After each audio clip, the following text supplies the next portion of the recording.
Bonjour à tous, ici Nirian, je suis un producteur de culture de manga et de webtoon. Aujourd'hui, comme vous avez pu voir sur la miniature et le titre, on va continuer sur notre résumé de chapitre de Black Cover, tout simplement chapitre numéro 362 pour être précis. Bon, avant de commencer tout ça, avant de commencer et rentrer dans le sujet, n'oubliez pas de vous abonner, de laisser un like et un commentaire, merci d'avance. Et merci d'avance, merci. Voilà. Et aussi, n'oubliez pas aussi de vous abonner à ma chaîne Twitch, merci d'avance. Bon, maintenant, on va faire la parenthèse et on s'attaque directement dans le vif du sujet, ok? Voilà, c'est prêt? Clair? Parfait. Bon, vous savez que j'aime bien Black Cover, hein, j'aime bien Black Cover même si... Bon, je vais faire une vidéo là-dessus sur le ressenti, mon ressenti sur Black Cover complètement, là on parle de chapitre. Mais bon, j'aime Black Cover, mais là ça commence réellement à me titiller, hein, ça va trop vite les ennemis, c'est que vraiment ça va trop vite l'histoire. En l'espace de 3 ou 4 chapitres, on est bientôt déjà à la fin du combat. C'est un peu triste dans le sens, c'est pas triste, mais genre où je vais en venir, c'est dans le sens où ça va trop vite. J'ai l'impression qu'il faut un plaisir rapidement et c'est un peu chiant. Mais bon, on va pas aller au-delà parce que je vais faire ça une vidéo là-dessus. Bon, comme on peut voir au début, c'est que Julius il a attaqué. Bon, je vais parler directement du chapitre. Hein. Julius il a attaqué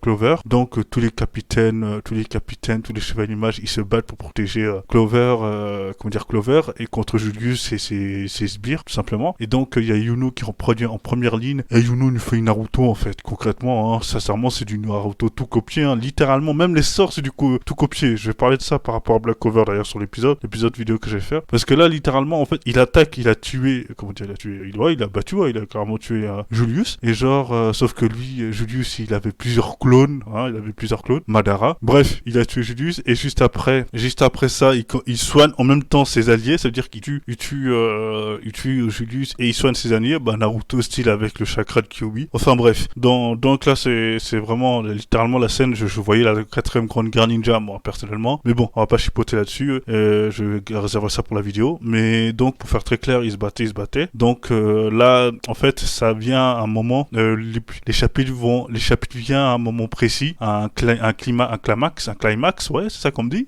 Donc, ça vient à un climax un peu plus précis dans le sens où Asta va bientôt débarquer. D'accord? Il va bientôt débarquer pour sauver la mise à tout le monde avec Yuno et combattre le roi mage. Sauf que là, tout le monde est en piteux état. Sincèrement, tout le monde est en piteux état malgré les soins de Yuno.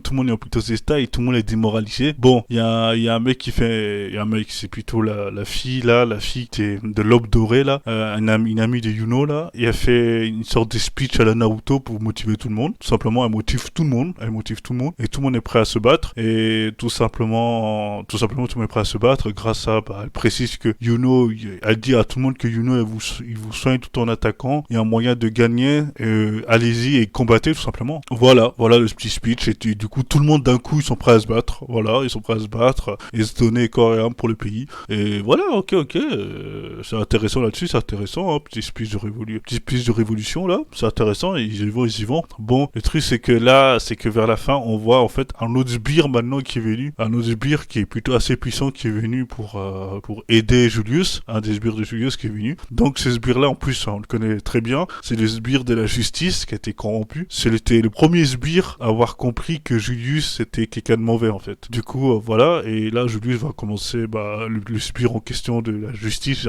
je me rappelle plus de leur nom. Dans dans Black Cover, je me rappelle très peu de leur nom à tous, hein, vraiment. Bref, bon on va dire le sbire justicier, il est venu, il a bloqué entre guillemets le portail qui reliait Asta et Clover, la téléportation, il a brisé ça. Du coup là ça commence à devenir assez inquiétant, mais bref, on va voir tout simplement. Je pense que dans les prochains chapitres, on va avoir le combat entre le sbire justicier et l'un des peut-être capitaines chevaliers. Et je pense que tout simplement juste après ça, Asta va venir. Voilà, tout simplement. J'espère juste que Asta va pas venir au moment où tout le monde est en piteux état. Il va plutôt venir, tout le monde est en pleine forme. Ça sera un peu plus classe parce que sinon c'est un peu le cliché. Le héros vient à la dernière minute. Non, vraiment, j'espère qu'il sera là quand tout le monde se bat. C'est plus stylé et je trouve que ce sera plus intéressant. Bon, voilà, je vous remercie infiniment d'avoir regardé la vidéo jusqu'à la fin. Merci infiniment à tous. Et tout simplement, n'oubliez pas de vous abonner, de liker, laisser un commentaire. Ça m'aide énormément et ça fait énormément plaisir, tout simplement. Et aussi, n'oubliez pas de laisser, de me suivre sur la chaîne Twitch, tout simplement, qui est sur le lien en description. Merci infiniment et je vous souhaite tous une très très bonne journée.